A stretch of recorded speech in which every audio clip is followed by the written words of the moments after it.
বেশি বেশি করো, হ্যাঁ তোমরা বেশি বেশি করো। ফ্ল্যাটে যায়নি কেন? তোমাদের কি গো ফ্ল্যাটে যায়নি? হ্যাঁ তোমাদের কি ওগুলো দেখতে হবে নাকি? হ্যাঁ ফ্ল্যাটে গেল মানে ফ্ল্যাটে যাওয়াটাও দেখতে হবে, এসি লাগিয়েছে ওগুলো দেখতে হবে, কি করছে ঠান্ডার ভিতরে ওগুলো দেখতে হবে, এই গরমে। হ্যাঁ তোমাদেরকে তোমরা দেখো, তোমরা কি পারবে ভিডিও ভাইরাল করতে? তাহলে 3টে বিয়ে করতে হবে, 3টে 4টে বিয়ে করতে হবে, তাহলে তোমাদেরও ভিডিও ভাইরাল হবে। নতুন টোটকা এটা, নতুন টেকনিক এটা, জেনে নাও। আমি জ্যোতিষী না কোনো, আমি হয়তো লাল গেঞ্জি পরেছি, তোমরা ভাবতে পারো আমি জ্যোতিষী না, কিন্তু এটাই চলছে এখন। রিলস, তোমার ফেসবুক বলো, ইউটিউব বলো, রিলসে বলো, শুধু ভিডিও ভাইরাল করতে হলে, তোমাকে যদি ভাইরাল হতে হয় তাহলে 3টে 4টে বিয়ে করতে হয়, ডবল ইঞ্জিন করতে হয়, এগুলো দেখাতে হয়। তোমাদের বলছি, তোমাদেরকে মানে আমি বলছি না, এই দিদি বলছে তোমাদেরকে এইভাবে করো।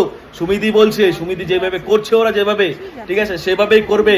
বয়স্ক থেকে শুরু করে, ইয়াং থেকে শুরু করে, বাচ্চা বুড়ো কাকু সবাইকে বিয়ে করতে হবে, ঠিক আছে? মানে বয়সী, মানে কাকু টাকুদের না, মানে ওই বয়সী, তাহলে তোমাদের ভিডিও ভাইরাল হবে, তোমরা ভাইরাল হবে, তোমাদেরকে মানুষ